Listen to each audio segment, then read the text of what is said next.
Hey guys and girls, this is Cam Byrne and welcome to the Fistbump Podcast. This is my first ever podcast, so the content will be constantly evolving, but for the first few episodes I'll be trying to get guests on that centre around my main hobby, which is Brazilian Jiu-Jitsu and MMA.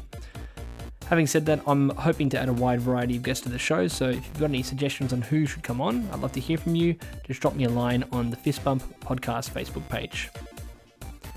So today we've got BJJ Black Belt and all-round good guy Robbie Singh with us. So I've only known Robbie for about a year since I started training with him, but his general life philosophy is very much in line with my own, so I thought it'd make for an interesting chat. It also gave me a chance to ask him some questions that he probably doesn't have time to answer during class and get an understanding of how he balances so many conflicting priorities in his life. So I hope you enjoy it. If you've got any feedback on any of the discussions, I'd love to hear from you. All right, so we're here with Robbie Singh. How are you? Good, man. Thanks very much for jumping on the podcast, first episode. So I know, I'm so excited. I got to be the first one on. Honoured. That's it.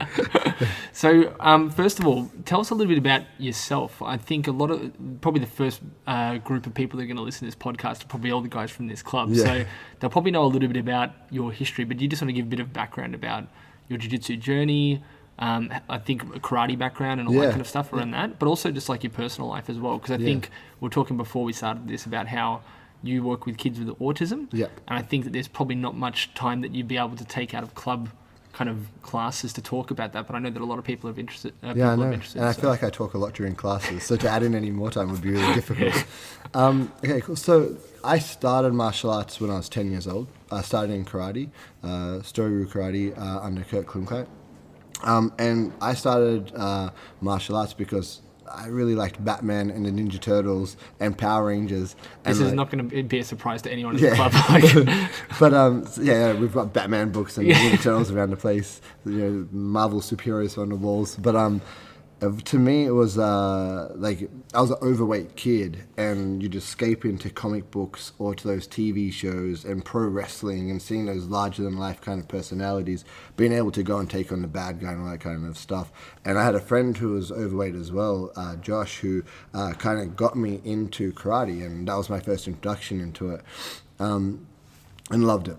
Loved karate, absolutely adored it. I got my 4th degree black belt in karate, spent over 23 years practicing it. But karate, I felt, had some form of limitations to it. And I wasn't sure what it was when I was doing it, but then I saw the UFC, and it kind of opened up my eyes. I actually saw BJ Penn. And he was having a match. I can't remember who it was against, but I saw this guy like rolling and choking this guy out, and I was like, man, like he shut down the strikes completely, and there was no ability for the person to do anything about it. And I was like, I need to find out more about that. And then I started investigating and buying some books. But then I had a student.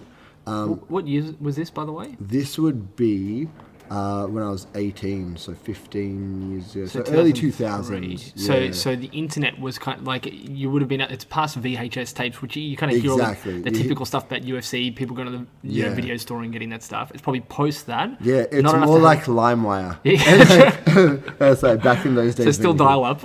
still dial up, still like taking like 2 or 3 days to download one of the things. People are sharing things. And the statute of limitations is gone, right? So they're not going to get you for copyright.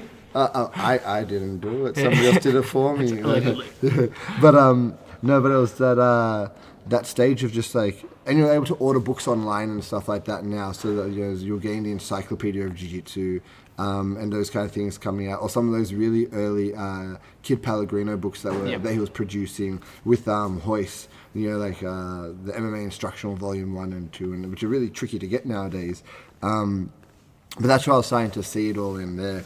And I was really enjoying looking into it. But then I had this kid who was in year 7 who had just shifted into high school, and he got into a fight. And he was like, Robbie, I tried everything you said. I tried to punch, I tried to kick, and the year 10 kid just pushed me to the ground and beat me up. And I was like, I have to investigate something that is going to help for the small person against the big person, because I was really starting to understand more and more about the idea of karate being taught in the sports format and not actually self-defense anymore. It had shifted. So your style that you were practicing, you hear a lot about the differences like Kyokushin versus like Zendukai and stuff like that. And some of it's point fighting, and then some of it's pretty much the original like Kyokushin bare knuckle kind of stuff. So ours was full contact sparring, but it was still done there was continuous and there was points. So you could do point system, which is very much what you kind of see sports karate as now, or it was continuous, which is just, okay, you go, and like you've got the little cotton mitts on your hand, but you're going and you're hitting each other. To the body shots though, not to the face? Yeah, face left alone and anything to the torso, and no kicks to the legs, right, as well. So when those limitations started coming in, that's when I started boxing under Jerry Murphy, because I wanted to learn more about striking to the head. So I started boxing. He's in Surrey Hill, phenomenal coach that I had. Really opened my eyes up to the karate, opened my eyes up to technique and mechanics, and being very mindful of how my body is moving, and being very self-aware of how to position myself, how to tense, how to be like, how to have tightness and not tension, and so forth like that. But boxing opened me up to contact, like real contact. Like you got to be aware of your head at all times. And then I found Dave Christick for jiu-jitsu. And it was really interesting, right? Because I had his number in my phone for a couple of months, and I kept hesitating calling to get started. And the hesitation wasn't because I was worried about getting started. It was more just trying to fit into my schedule. I was like just transitioning out of year 12 and going into uni. I was teaching karate full time, and I was doing boxing. Like I was like leaving uni, sneaking in a private lesson of boxing, and then getting to karate classes to teach the kids classes, and just jam-packing my days full of as much as possible, running my dad's restaurants with him, and still getting through all those other things. So when I finally got started and I called Dave, he just happened to actually be in the building behind my dad's restaurant. So I managed to sneak that in now before getting to work for my dad, was like some private lessons. And then that just turned into 7 days a week, 4 hours a day of jiu-jitsu, on top of the karate, on top of the boxing, on top of managing the restaurants, on top of uni and all that type of stuff. So how long had Dave been doing it by that point? Dave was already a first degree black belt at that point, so he'd been doing it for a long time by that time, over 15 years by the time. Because he's into his double digits now, so he's been going for a very long time. But yeah, so when I got to, he was already a black belt, already first degree under John Will.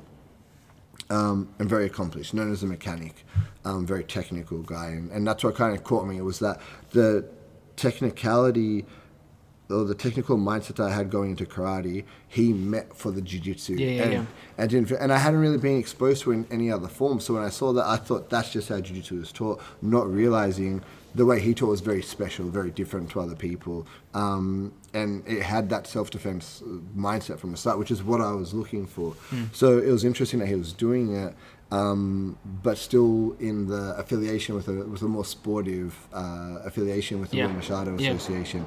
You know, and I really enjoyed those initial years when we were with them, and going and competing in the gathering and all those kind of things was really fun to kind of go through and still have that sports jiu-jitsu touch on my jiu-jitsu. I've never been just self-defense. I've never been just sport. We've always had the blend of the two going on. But shifting into that Pedro Sauer and Gracie Academy, it was more emphasizing the self-defense that we had always been so focused on, but still engaging in the sport to make sure we're covering all our bases. Because I suppose like that's the thing. I've come from a sports background. I did that for about 6 years or so. And then when I came over here, it's just a different lens on the same stuff, really. Exactly. It's almost like when you start doing sports jiu-jitsu, it'd be great if they said, so this technique would be great in a self-defense situation. Yeah. Or, no, this wouldn't because you get punched in the head. Yeah. Like, but I don't think many clubs do that. I think the majority of clubs that I've ever gone to, or even seminars that I've gone to, there's never that kind of self-defense lens on things. Yeah. It's almost like you're expected to pick that up automatically as part of the technique. Yeah. But it seems like here, at least at Gracie Burwood, it seems like there's that distinction here. Like when we start going through masterclass stuff, some people might say, hey, you might get punched from here. It's like, yeah, you're right, because this isn't a self-defense technique we're learning here. Yeah, it's like the other day we're doing the lapel chokes from the mount. I'm like, this is the sportiest choke you'll ever do. There's not a jacket that's going to be made for it. But you need to know it because somebody's going to do it to you, or you might want to do it to somebody else when you're rolling with your friends, and you need to have all these tools in your bag to use. So it's really important. And I think it's really interesting. I mean, we're going to talk about a little bit more about that sports jiu-jitsu, self-defense jiu-jitsu thing. But to me, that argument was never part of the equation for me. Like, it's all jiu-jitsu in my eyes. And so I find it always really interesting, but it was just learning through. But it was just nice to see with Dave where I was getting both those touches from the start. And even that MMA mix, And then as I kind of learnt more and more, it's just all jiu-jitsu. But so that's how I got my start under Dave. So, with Dave, got my black belt from Dave, and And then... How long did it take you to go from... Because you were training a fair bit then. Yeah, so I was training 7 days a week, 4 hours a day on general, and doing 2 private lessons a week all the way up until brown belt. How long did that take you to get to black? It was almost 10 years. 10 years at 4 hours a day, 7 days a week with private classes. Yeah. Jesus. He is very much a stickler for detail and wants it to be 100% correct. And my personality is I want it 100% correct, I want to have 100%. So, and also I think I was his first black belt and his only black belt so far. Yeah. So I think when you're doing that kind of mindset, you want to really make sure people are overcooked rather than undercooked. Yeah. Well, at least you know you've earned it. Exactly, right? And like you see it all the time now. You see guys getting their black belt in 5 years or whatever it is and that. And people will comment. I don't really care. Like each instructor gives it on their own value. And the thing is, the grading system in jiu-jitsu is so subjective at most clubs. Like we're very objective here. We have a very set curriculum, time limits and so forth. And so it makes it much more objective so that I don't have any personal connection that bears weight on a grade outside of just my assessment of somebody's techniques. But in most schools it's subjective, and so when you've got that going on, people will do it to what they feel. So when it's your first black belt, and and you've changed association, and you're trying to work out your world in the self-defense kind of jiu-jitsu scheme, and your jiu-jitsu producing somebody under you is going to take time. And the thing was, I never started jiu-jitsu for the belt. When I started jiu-jitsu, I was already a second-degree black belt in karate, and so going into jiu-jitsu, I was kind of over the whole grading thing. It's almost like you just found a gap in your knowledge that you were just like, I want to fill that, as opposed to thinking I want to then become a black belt in this new discipline. Yeah, and even like coming into the Gracie Academy now, and with Henna and Huron, like those guys are phenomenal. They have so much knowledge. But like I've gone and resat the blue belt test and the blue belt stripe 1 and the blue belt stripe 2 and the blue belt stripe 3, and I'm doing blue belt stripe 4 at the moment. And I think when people see like the Gracie CTCs, like the Certified Training Centers, and they go, I need to sit my combatants belt test. Like, I'm a black belt, I shouldn't have to sit that. For me, it's like, no, I want to see if I'm up to their standard. Because like my goal, like you see on the wall, I've got my black belt certificate from Dave Christic, I've got my black belt certificate from Pedro, I've got my black belt certificate from Hickson and the Global Jiu-Jitsu Federation, and the one that's missing is one from Henna and Huron. Right, I haven't been assessed by them to say you're at our standard, and that's my goal. Right, they've verified my black belt. They said, you got the self-defense mindset, but they haven't said, no, you're one of our black belts. Right? And that's the difference. Well, can I actually just touch on that? Because I think one of the next things we wanted to go through is about like your specific jiu-jitsu philosophy and stuff like that. We kind of touched on your personal history, but like when you talk about the whole Gracie philosophy and their philosophy on the jiu-jitsu kind of game and stuff like that. Can you explain that for people that wouldn't know much about it? Because it might be that we've got white belts listening to this that don't know the full history to it. It might be we've got more advanced belts as well. I think the biggest thing for me is most people have a philosophy about their practice of jiu-jitsu mechanics. Henna and Huron and Horion and the Gracie family have a philosophy about your lifestyle. And that's the big difference, right? That's the change. If you listen to guys who came up through the Elio system, your Pedro Sowers, your Pedro Valentes, your Guy Valentes, like those guys, Henna, Huron, Horion, Hickson, even Hoist, like when you sit down and you talk to them and you hear them converse, it's never about, you have to do a technique this way because of this. It's like, why did you say that comment to that person, right? And so it's extrapolating the principles of jiu-jitsu mechanics to a lifestyle, an interaction with people, the way you handle your food, the way you handle interpersonal connections with people, the way you address your spouse or your children, or the way you roll with people. All of that has an impact, and it can all come back to jiu-jitsu. So the philosophy for me, I take, is very simple, right? It's always make sure you're engaging with people that doesn't escalate it, so you can have the best outcome in every interaction you have with people. So whether it is I'm rolling and I try and force something that then escalates the fight, or whether it's I make a comment towards somebody that's said in a sarcastic way that's going to put them down and they get defensive and now we have an argument. they're all the same situations. Or whether I sit down to a meal and I eat, a bowl of ice cream that then is going to aggravate my stomach, and now I've caused a fight within my body. That makes it's all me the not same stuff. It's all the same thing, just sent in different ways. And I suppose that kind of talks to, like, a lot of the videos that you hear Henna and hear on talking about some of the breakdown stuff is like, if you think of an argument from 0 where you're just having a friendly conversation to 10 being like you're literally throwing punches at each other, and if someone's at a 7 and you're at a 1, it's very hard for it kind of almost like averages out to that 4 level. But if they're at a 7 and you go to an 8, they're going to go to an 8 as well, and then it just slowly escalates until the point where it gets to that 10. That's it. It's about disarming that energy almost. I think that was that video. I can't remember who the coach was that said it, but he goes, "This is the greatest self-defense technique of all time," and just talks about how he just diffuses situations. So like someone would be like, "Hey, what are you looking at? That shirt, that shirt's fantastic. Where do you get it from?" Completely disarms the situation instead of like, what do you care? And just start aggravating the situation from there. Right? And everybody thinks of a fight being the punches and the kicks and the headlocks and the takedowns or whatever it is. But really, the fight starts way before that, in the body language, in the way you carry yourself, in the mannerisms you have towards that person. Nothing has to be said even to make somebody feel uncomfortable. I had a great example the other day. We have a student here who's a paramedic, and he was saying he was dealing with a situation. It was a person that they were taking as a psych inpatient, and he's like, the person escalated.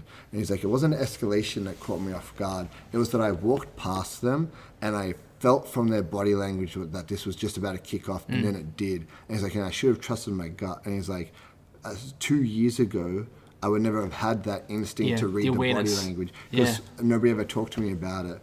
And that's it. It's like that awareness of everything. And I think that's what it is. The jiu-jitsu philosophy is like being aware of what's dangerous. And I say to people, like, the first time you go through our curriculum, it's all about just understanding what's the dangerous situations. The second time is remembering how to respond to them. Right? But that philosophy is all about just building up your awareness. The more aware you are, the safer you can be. Well, can I touch on, so we were saying that like during the classes as well, like it's not just about the techniques. You explain the concept of, diffusing the situation and why would you use this in what context and all that stuff, and all the kind of typical Gracie philosophies that go with that. But I see that a lot with the kids' classes, and I told you about this, that I want to talk about this. They obviously get all the different badges like citizenship and stuff like that. Do you want to talk through that a little bit? Just because the Gracie Bully Proof, I think, and I haven't, to be fair, I haven't really seen it exposed in other clubs yet, because I haven't really had the visibility of it. But the feeling that I get is that it's more about the techniques rather than the kind of mindset around it. But I think it's really clear in the Gracie combative stuff's about, be respectful to your parents and disciplined and, do you want to expand on that a little bit? So my mindset is jiu-jitsu is like a gun. A gun's a gun, right? But if I give you a gun and I haven't trained you on how to use it, it's dangerous.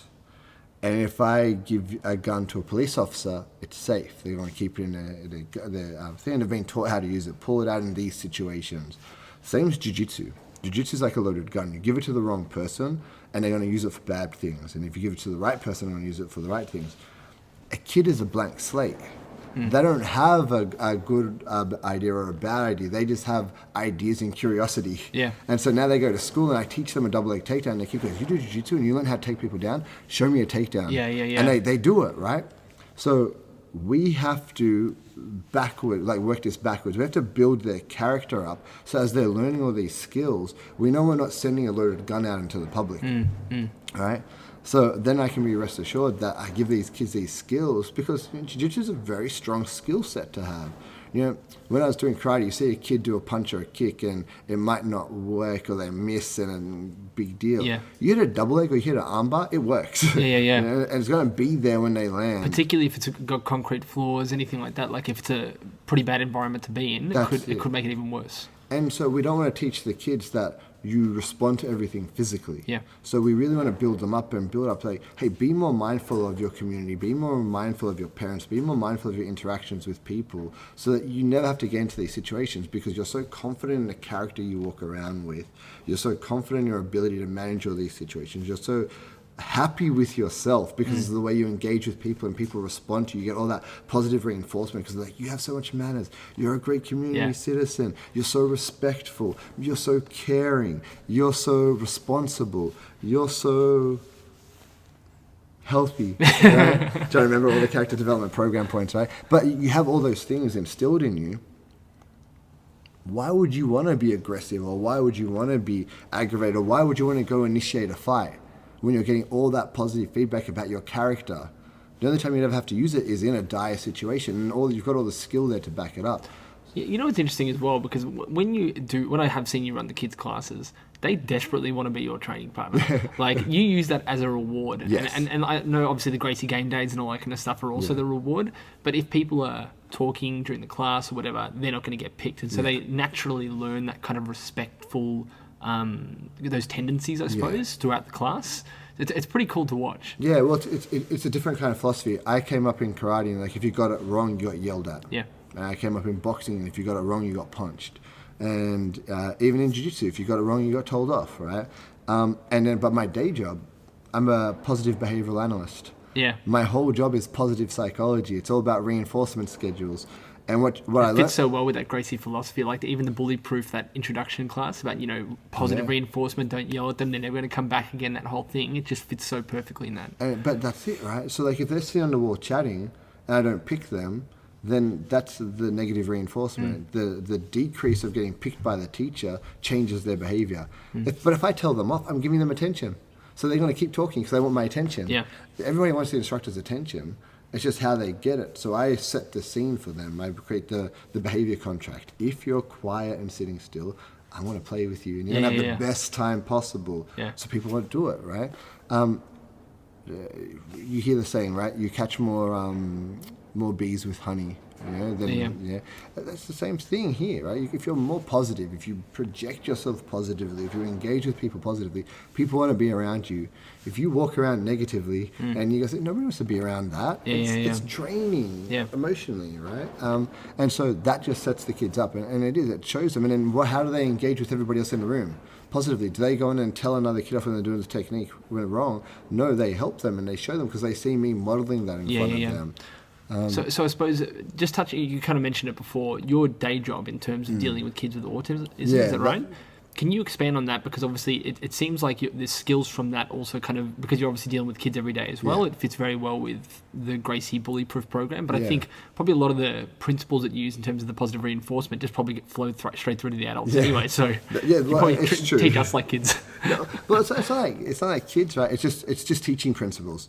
So I started psych when I came out of... I finished high school when I was 16 and transitioned to uni. I was quite a young starting in uni, but I was doing psychology. And my goal was actually to be a clinical psychologist. And then I went all the way through to my master's of psychology. And what happened was I was doing a lot of sexual assault and domestic violence and marital counselling at a homeless shelter in Springvale, and that was really an eye-opening experience for a young guy to be doing, especially marital counselling when you're 20, when you're literally 20, and I've had the one girlfriend who's now my wife since I was 15 years old, so not a lot of experience in dating and all those kind of things going on, and I was doing everything and just didn't fit. And then the sexual assault counselling was very difficult for me as a young man in martial arts who wanted to save everybody, to hear their stories and not kind of get angry at the people who were doing it and then not be able to offer a solution to them. It just wasn't the right fit for me.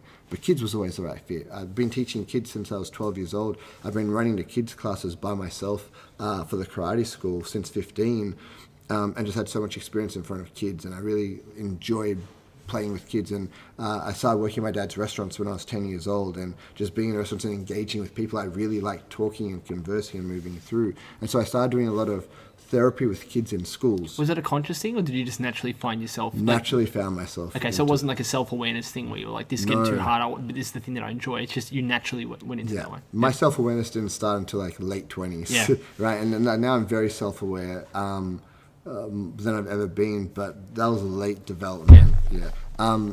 What happened was I started going to the schools, and I was getting a high population of kids that were having social difficulties, and then we started to work out, they actually have autism spectrum disorder. But what was happening was talk therapy wasn't doing anything. They'd come, they'd tell me their problems, I'd offer solutions, but they couldn't put it into practice, and they didn't have the ability to generalize what we were talking about and take it across, because there's theory of mind, perspective taking, socialization elements. There's blocks happening that are not because they're choosing not to do it, but because there's something developmentally blocking them from doing it. And so I reached out to Autism Partnership, which is who I work with now, to come and talk to our school and the teachers about behavior management strategies for kids and socialization skills. And I went and I kind of saw what they were doing. I was like, oh, that's what I need to be doing. And so I ended up stopping practicing and becoming a therapist under them. So, it was below minimum wage. It was inside of a school. It was reduced hours. But it was being what most people say is like a teacher's aide in a school setting, but as a therapist. And so the kids, it was a brand new program that they introduced called the IDEA program, where you'd go in and the child would now have a therapist all day rather than a teacher aide. And the therapist would be implementing positive behavioral strategies and reactive management strategies on a 90-10 split. So 90% of the time we're being positive, and 10% if we need to, we'll engage reactive strategies to help them out from here. But it was all about teaching kids how to be social, how to sustain their behavior, and then how to access the curriculum in the schools that these kids were not able to do. And so is the ideas, what was it called? Sorry? The IDEA program. IDEA program. Is it being rolled out more broadly, or is it is that something that you invented yourself? Was it No. So something that Autism Partnership invented, Karen McKinnon and John McCacken and Shannon Eels, they produced this program, and it started at a school in Faulkner. And then it branched out into like a more smaller developments, but it's actually now turned to an early intervention program. So we start with kids from as young as 10 months old, but they really enter the program, the Little Learners program, from 2.5 onwards. And we do early intervention with them up until they're school ready and try and teach them everything before they enter the school setting. Yeah. But we do intervention in schools and so forth. And that's kind of my role now. I specialize in school consultation and early intervention.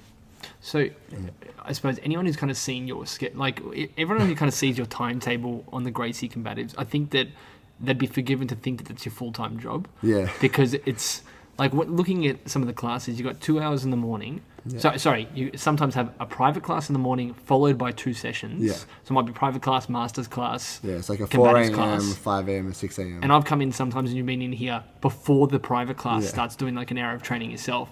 Then you have 8 hours of work at the Autism Partnership company.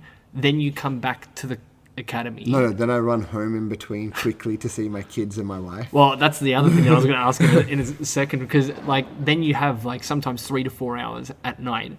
And it's Thursday today, and I think it's one of the only days that I thought maybe he has some time off. But even then I came in here, you had 4 hours worth of classes, some in the morning and then private classes. Yeah.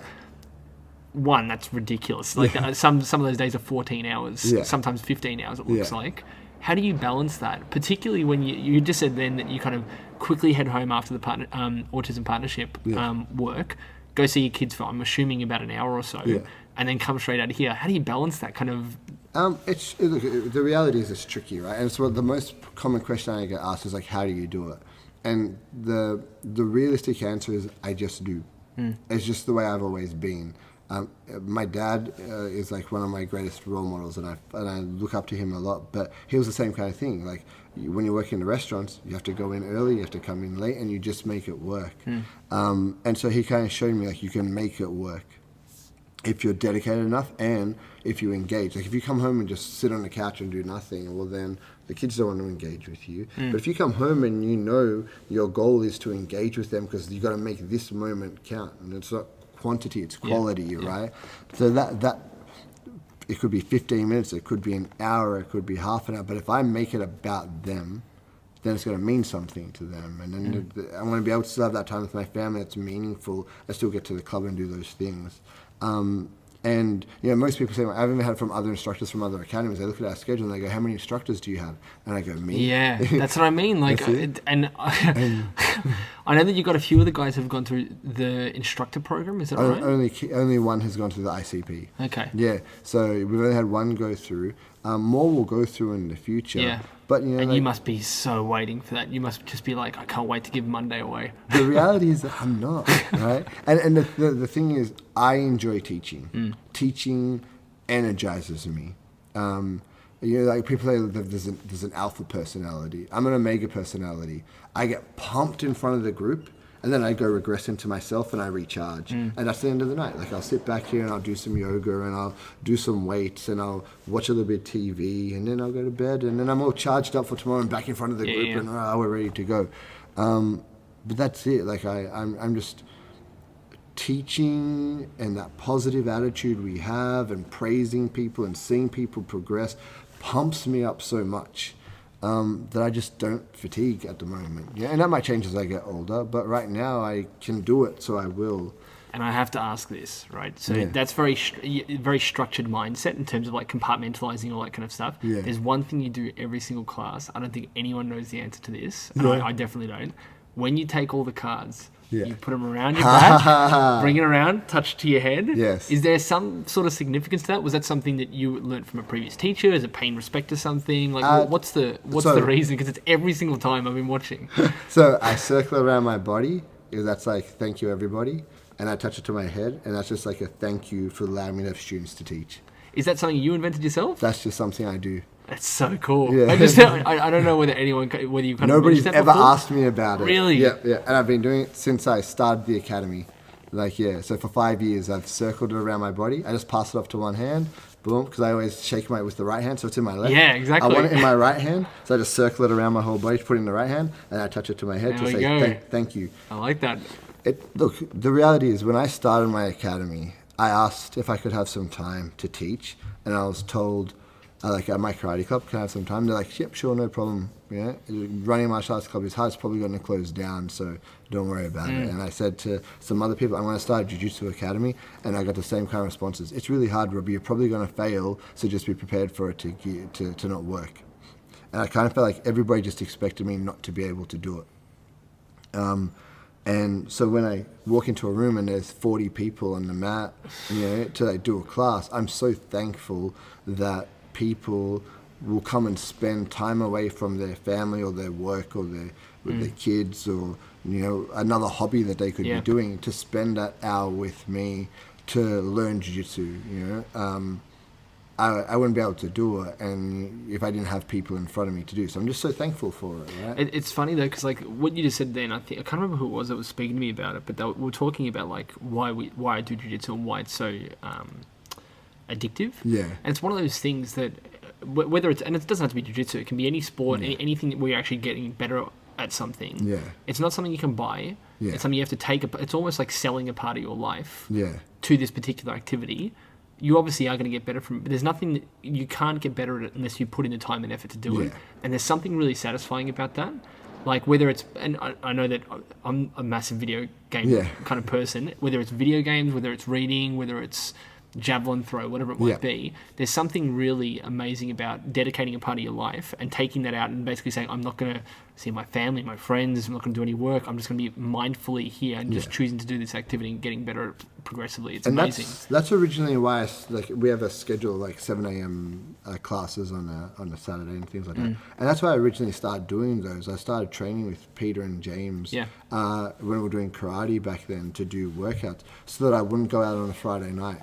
So I was just disciplined. It's like, well, if I want to work at the restaurants Friday night, I'm not going to go out after work because I need to train at 6 a.m. So I'm just going to go home and sleep. And I was dedicating myself to that so I wouldn't make other mistakes in other areas of my life. And that discipline has paid off because it keeps me on track. But it's funny though, because it's funny, I haven't actually consciously done that, but I always do it. Like I'll be out for a friend's birthday, 30th birthday or something like that, and it's like, hey, I've got to head back. I know it's like midnight and you guys are probably going to stay out till 5 a.m, but I'm going to get back because I've got training tomorrow. So sometimes it's just sort of like, you don't even realize that you're doing that. It sounds like you mindfully did that. But I think even just as a consequence, once you find something when you're actually that addicted to it, it's sort of like you make the compromise and say, what's going to bring me more happiness? And it's almost like that delayed gratification. It's like, I could go out now and spend all this money and I'm borrowing happiness from tomorrow, basically.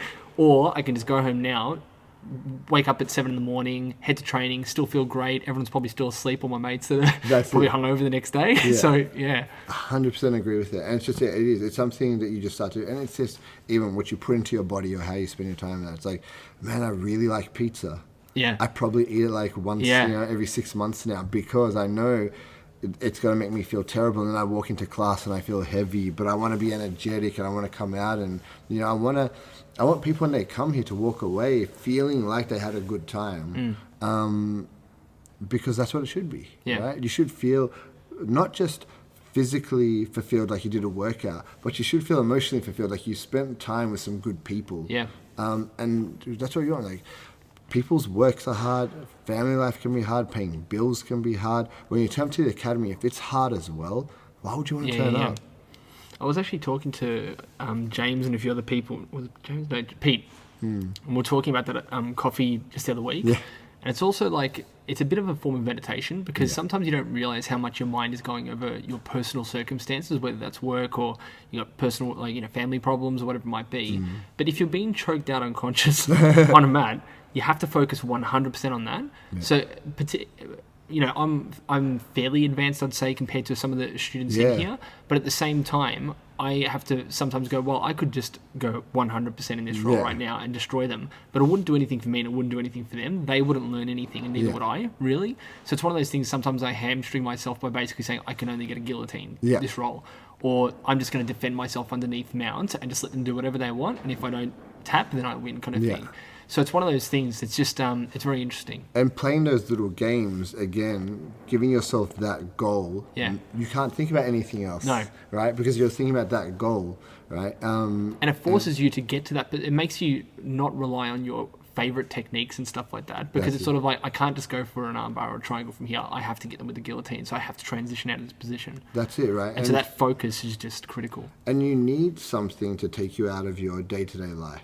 Right? Because otherwise you do just stew on things. It's natural. It's natural for us to linger on danger, right? It used to be the bear or the tiger or the thing, and now it's the mortgage or the, they're the new things that we're like perseverating on, because like that could be the end of our survival. We could lose our house or we could lose our thing. So to have an hour where you're not thinking about that, or not thinking about the assignment that's due tomorrow, or not thinking about the speeding fine you've got, whatever it is, that's causing you stress, you do just chill. Like you do, and it makes you so much of a calmer person for it. And I used to do like a strength and conditioning class at my old club. And I swear, I used to make the best decisions after I worked out. It's one of those things that like sometimes the stress of life just kind of confuses the situation.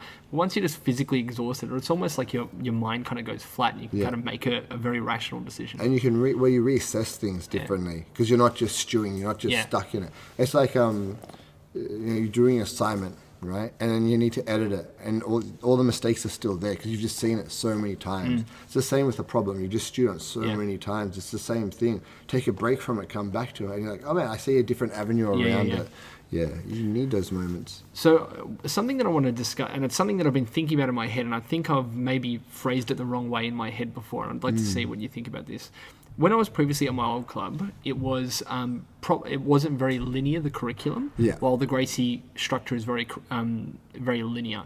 Now, I've kind of assessed both of those, and in my mind, I know this might be the wrong way of thinking. I used to think of it as like self-defense and sports jiu-jitsu, but I think it's more structured learning, like a linear progression, rather than I'll call it kind of almost like fractured learning. But there's pros and cons to both of those, in my opinion. Like at the old sports club, there probably wasn't sort of like, this is what you learn and that naturally feeds into the next thing, because you start off with a triangle, then you learn leg lock, like an ankle lock, then you learn a sweep, then you learn this, and it's hard to join it all together. So it probably takes a little bit longer for that information to be retained in your head.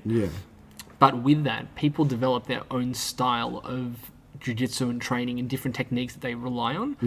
So it's probably not that the jiu-jitsu techniques probably aren't adopted as quickly, but you get specialties in certain areas. John is really good at straight ankle locks because he learned that 6 months ago. Now he's just drilling that non-stop. While in the Gracie structured kind of curriculum, I'd say that because it's so linear, it doesn't lend itself to diverging from that path and experimenting with different stuff, but there's a faster adoption rate. Because everyone's learning the same techniques, everyone can teach it to each other, and everyone knows exactly what those sharp details are. What do you reckon about that? I 100% agree with you about the sports jiu-jitsu versus self-defense thing. I think that argument's kind of gone. Like nowadays, like you hear all the time, people try and bring it up. I think if you're living in that world, then you're not seeing the big picture. Like you're missing like the thing. Like everybody, like Henry and Heron have the whole Alavanca at the moment, the Jiu-Jitsu United thing. And it's like, because it's just jiu-jitsu. Like yes, there's Gracie jiu-jitsu, and I say we're Gracie jiu-jitsu, and I did the CTC because I like the idea of the information coming from the top of the mountain, like that purest form of information. It hasn't been diluted yet. And so that's important to me. And also with like karate, like the karate background, you always want to be very close to the root of the information. But lineage, basically. That's it, lineage. Yeah, it's a lineage, right? But when it comes to actually learning information, you're 100% right. For me, it's about scope and sequence. There should be a scope, how far the information travels, and then a sequence. How do you develop upwards within that area to develop it, and then laterally on the same level of that. Whereas when I was coming up in a fractured curriculum, is the best way you put it, right? It's just information. And you did have the guys who became specialists in very particular things, but then if they wanted to experiment, they couldn't experiment because they were too scared to go away from the game from there. Whereas when you learn a lot of information laterally, like you're building it very wide, like this is all your mount escapes, and you learn all of them in over a course of a couple of weeks. You're building all that information laterally. Okay, now controls. Now you're going vertical building. We're going to build these all out. There's your lateral building. Now here's all your mount submissions, and you build those laterally. Learn all those. And because this is obviously audio, what you're doing is basically saying it's almost like a pyramid structure. You build like the foundation, then you build it. It's almost, if you think of like a pyramid of Cairo type thing. You've got that base that you're going to lay down. Then you're going to do the next layer and so on, all the way up to the peak. That's it, right? Yeah. And then you can develop your specialty within that, right? But you have this solid foundation underneath you. And that's a big thing about like Master Cycle. I say to guys, like, they're like, oh, I've been practicing this. I was like, cool, go play with that, right? Make it yours. You can own that technique because other people have other things. So you still develop specialties, but you just tend to do that a little bit later in your progression, which means you're more comfortable learning new things.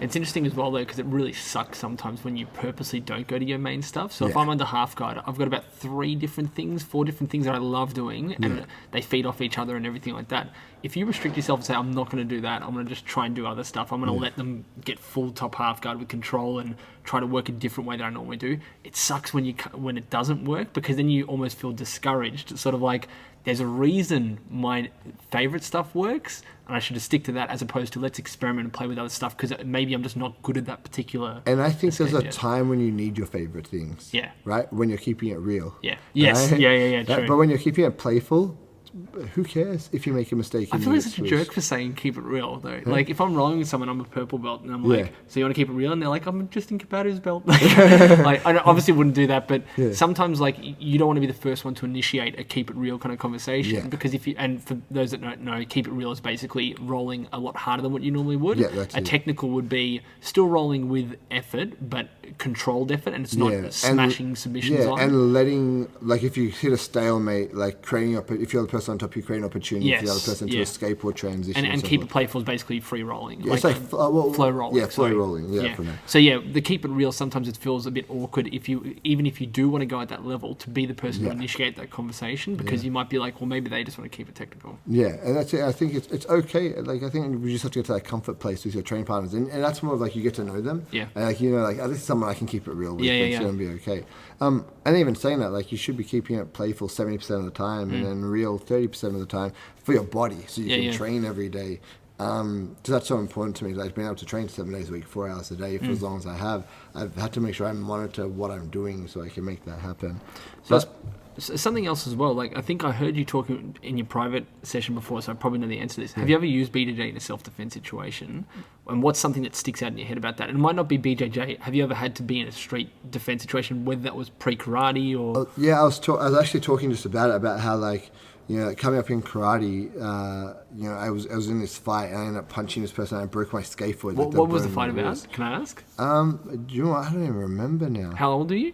This would have been like 15? No, it was just before my 20s, so like somewhere 18 and 20s. Okay, So I had just started jiu-jitsu, And I felt like I should have known better to not to engage. But I was still fisticuffing. I was boxing at the time and everything. But yeah, I broke my wrist on the right side, and I just did the thing at the time of like duct taping my wrist in place, and it will be okay. But now that bone's dead in my wrist, and really, even now, even now, So I've had lots of problems with it. But that was just me. Like my arms don't straighten out because when I broke my arm, I decided to duct tape it rather than going to the hospital. I was like, I'll make my own cast in it, and now my arms don't straighten out. So yeah, that's as far as I can go. Really? Yeah. So there's like that 45-degree bend. Wow. Yeah, that's a young Robbie should have been smarter about how he did things. But now you can teach everyone here. Yes, you do have duct tape here, so. No, but yeah, now it's a lot more like, hey, go do this. Yeah. And I'm still learning to do that because I came up in that mentality like you just train with injuries and so forth. But it's not the best. I gave the example the other day in class. Like there was a time when I had my babies and I couldn't bend down to play with them because of the injuries I had sustained from training. Yeah. And I don't want anybody else to experience that because that kid doesn't see it as dad's injured. They see it as dad doesn't want to play with me. Yeah. They interpret it differently, right? And then so you don't realize the impact you're having on your kids from the injuries you're sustaining through your training. And no kid should have to experience rejection when it's not actually rejection. It's just I'm sore, I'm injured, I'm so forth. Even like the other day, like I hurt my elbow and I couldn't pick up my daughter, and my daughter's like, Daddy, pick me up. And I was like, I can't, Daddy's arm's sore. And I had to explain like my arm got a little bit tweaked, and I can't pick you up because I can't put weight on it, but I can carry you on this arm, but it's only going to be for a short time. Just because I'm trying to manage her to understand, it's not her. I'm not saying I don't want to pick you up. As opposed to just no. Exactly, like, which is what most sort of people like, what the? Yeah, exactly. But coming back to that question, so that's why I got invested in more jiu-jitsu in that situation. The only other time that I really got involved in one, because most of the time you talk yourself out of it nowadays, like you never let it get to that point.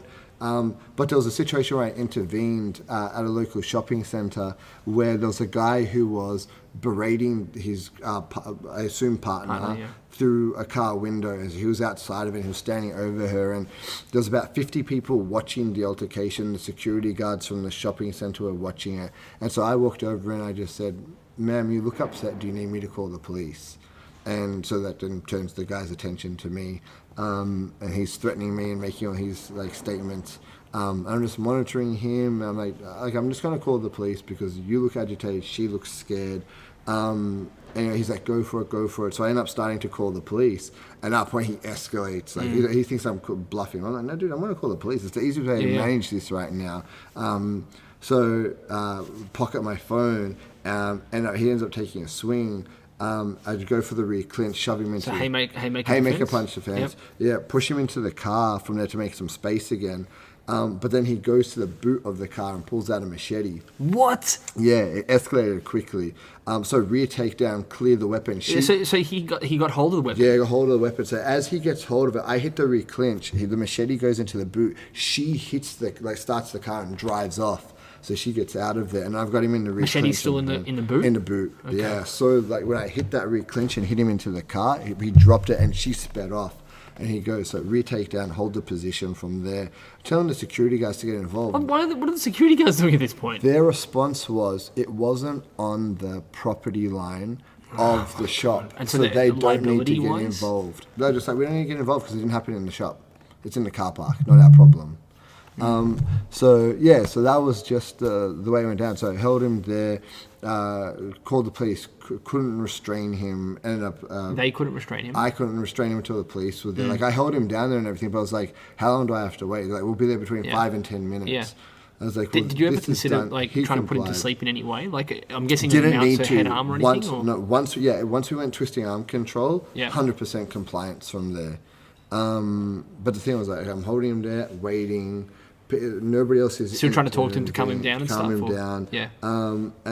Called the police. I'm like holding him there. Wait. I said, okay, what's going on? 10 minutes passes. Nobody's turned up. It's like I'm gonna let you go. It's I've got nothing to do, and I waited for another 15, 20 minutes. The cops never came. So.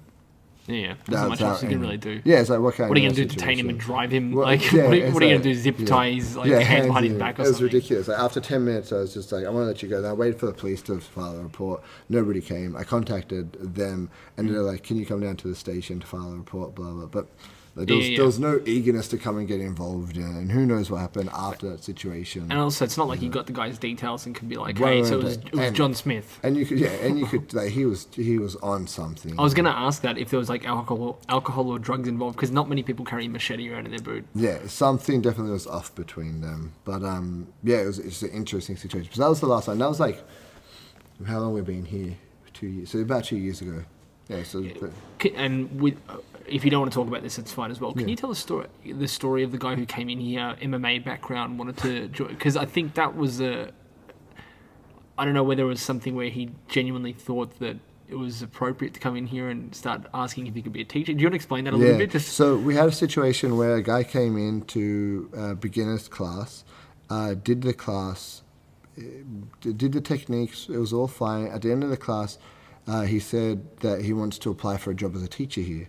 And I said, sorry, we go through, the teachers here all go through the ICP. You need to be a minimum of the blue belt. It takes most people 2 to 3 years to accomplish that. He's like, but I've been doing MMA. I've had professional fights. I was like, that's fantastic. Excellent. You haven't completed the ICP. You haven't completed the program under me.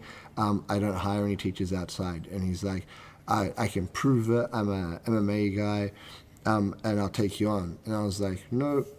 Not necessary. Okay. You don't need to prove yourself. We're just not taking any placements. I teach all the classes anyway. He goes, you're scared to fight me, blah, blah. I'm like, no, not scared. Don't need to do it. And then he starts like engaging in the class and going, your instructor's too scared. I was like, cool, okay. Really? I didn't know that. Yeah, so I was like, cool. We'll have a little bit of a play, right? And it was what it was, right? Yeah. Like it ended in like 20 seconds. There was no way he had any of the credentials he said he was having, with how easy it was to take down, mount, just submit from there. But he wanted multiple shots at it. So I think like I gave him, I don't know, like a dozen or something like that, chances? That was it. It was probably more than I should have given him, right, to go through. But I felt like a little bit of my ego kicked in then as well. I was like, you challenged, and now you're going to see. But I also think, like, I know what you mean. It's probably like you're being very humble and modest around that. Yeah. I know where you're coming from with that, but it's also probably good that he experienced that, because if he goes to another club, like maybe if you'd only done it once, then said get out, he might have thought like, oh, that was just a chance and he managed to catch me, and then go down to another club down the road and do the same thing over and over again. Yeah. But I suppose experiencing just that, I don't want to call it humiliation, but almost just sort of like checking his ego and saying like, you don't know what you think you know. Yeah. And regardless, even if he was a AFC champion or whatever it was, not being accredited under the ICP program, that alone will just disqualify you from being a teacher. Yeah, so it's sort of like, you, even if you beat me 10 times, it's not going to make me hire you as a teacher. And it was a very interesting situation, right? Because like I was like trying to teach class and everything and go on and go through, but you know, like it was handled the best way I could handle it in the moment with what was going on, without, you know, we're still letting him know, like, we're legit here. Like, just be aware of that. Like, you can't come and just expect to teach and go through and make threats and things like that. There are ramifications for it. Well, can I ask as well, because when I first came here, I was asking with the stand-up that you're currently doing. Yeah. So that's a separate class. It's probably not it doesn't have as much time dedicated to it as any of the other classes, but you said that you're following the Bang Muay Thai curriculum. Yeah. And from my understanding, it's very similar to the Gracie Combatives structured kind of format in terms of a fight is chaotic, and this is trying to break it down into digestible chunks that you can kind of pattern together. That was a really big thing that I liked, right? Even coming from karate, like there was a curriculum, but it was had its limitations. And what I really liked about the Bang Muay Thai system was that he's created a structure and a curriculum to it, a scope and sequence for if you want to progress. And I really liked that. So I took the information he was providing and put it into a class structure, mixed with some of the stuff that I'd done from boxing and karate background, and formed that. So the basis of what I saw, what you could actually do with striking, which I felt was missing with a lot of striking schools. There's no curriculum. And one of my pet peeves was going into like a class, in whether it was striking or jiu-jitsu or that, and not knowing that what was going to be taught, or that there was some structure to it. Because even when I was teaching, you know, you'd walk in and it's like, what are you learning tonight? And it's like, I better make up a lesson. Yeah, you know? Exactly. Whereas now everything has a scope and sequence, so it's not on my subjective feeling of how I am today or what I kind of saw on YouTube before I walked into class or something. Yeah. It's like, no, this is what we're learning because this is the curriculum and this is what people need to know. And I felt that was a big thing. I just feel like he's done a phenomenal job from a striking perspective of putting it together, and it's only getting better with the more time he puts. So is that going to be something you're focusing on in the future in terms of expanding that class out? Because obviously you're branded as a Gracie Jiu-Jitsu Burwood club, and this is just a single class, but will it be something that you're hoping to go for like an accreditation of some sort eventually, open up more classes? It all depends on how much time I have. It's something in the future that I'd like to look into, or having somebody else complete. But for myself, it's just continuing to look through it. It's just it's difficult to do because you have to be there. You have to be in his school to go through. But I think it's a really good program. So like for anybody who wants to do striking and wants some structure to it, it's a great program to do online. It's just like if you want to do yoga and you're looking for a structure for that, you got that yoga for BJJ that I'm doing now, which again is like Gracie University for yoga. What I like, coming from that teaching psychology background, is having progression lines of knowing what you need to know through it, and like those guys who set up those systems, they're the ones that are going to be successful in the way that they get people to engage in their information because it makes sense to produce it that way to people. I suppose on that, so what's the future plans for the club in terms of like what you're, because like I can't remember where you were previously, but I know that they were saying this is a massive like increase in mat space here, but sometimes you have like 40-50 people in like your Gracie combatives like classes and stuff, and even like the master class, which is meant to kind of thin out the herd a little bit in terms of like to be a set some level. of those classes are bigger than the combatives. Some of them are massive. Like you have people wrapping around the mat. It's almost like when you see the Gracie Academy where they've got like people all around. What's the kind of eventual, like, are you looking to expand again? Because you've only been here for a while. And a bit. The reality is, okay, I'll tell you my overall plan, right? So I had this idea a year ago of the Gracie Wellness Center, right? Because it's good to talk about the philosophy of it, but ideally, like the big dream, right? Let's say all the stars align. All the stars align, all the money in the world, everything in the Gracie Wellness Center. We have a Jiu-Jitsu academy. We have like a gym area where people are able to work out when there's classes on. But we also have a nutritionist. We have a psychologist. We have a physio. We have the ability for you to have all the body's needs met within one location, right? But it's all with people who are engaged in jiu-jitsu, so that you have it coming back to you. Because like if I hurt my arm and I go to a physio talks to me like I'm a person who works a desk job. My body doesn't work like that. It's different, right? And the same thing, like if you're coming from a different mindset, you want people who are in that same kind of mindset to help you work out your body or give you tricks out to be able to deal with it. So the Gracie Wellness Center is the big plan. More mat space, more availability to resources. That working 14 hours in BJJ specifically. That's it, right? Well, you know what, the strange thing is I feel like I'll always have my other job. One thing that I've kind of found is that the more people just do martial arts, sometimes they lose a little bit of track of reality because they're always around their own students and they kind of have their own kind of like that bubble kind of. And it goes through. When I go and I help a family who aren't able to toilet train their child and I teach them how to toilet train, or I'm helping a kid who can't socialize and we teach him how to make friends, or I'm teaching a child who is unable to form letters because they're not understanding how to move the fine motor movement, and we accomplish something like that. When I have that aspect of my life outside of jiu-jitsu that I'm learning and developing those things, it's a bit of a reality check. It's like, it's a struggle to get out of an arm lock. It's also a struggle for somebody to learn how to talk. Right? And it's just I keep keeping myself having all these little reality checks. Like, great, you can be the king of your mat, right? But there's always somebody bigger, badder, and stronger out there. That you can try and have your whole life together, but sometimes things get thrown out of whack and you got to be able to manage it. And if you haven't experienced a diverse range of struggle, then you're not going to be able to cope when it comes up. And it's interesting, when just bringing it back to what you were saying before in terms of when BJJ people look for a physio or a chiro or whatever, you see that constantly up on Facebook about like, does anyone know a jiu-jitsu athlete, someone that will know what I'm actually going through and what I'm going to have to do, even while I'm rehabbing, I want to still keep rolling, so how am I going to be able to do this? There's that kind of lack of understanding there, so I see what you mean with that. And you hear it all the time, like I'll have somebody who has like comes to us with an injury and they're like, I spoke to my physio and my physio was like, I can't do jiu. And I was like, why? Yeah. And you're like, well, he said. Yeah. And it's like, so, does he understand what you're actually doing? Yeah, and does he understand how we can modify things? And does he understand that we've all been injured in the past and we understand how to kind of work things out? It's a different kind of mindset people have to it. Yeah.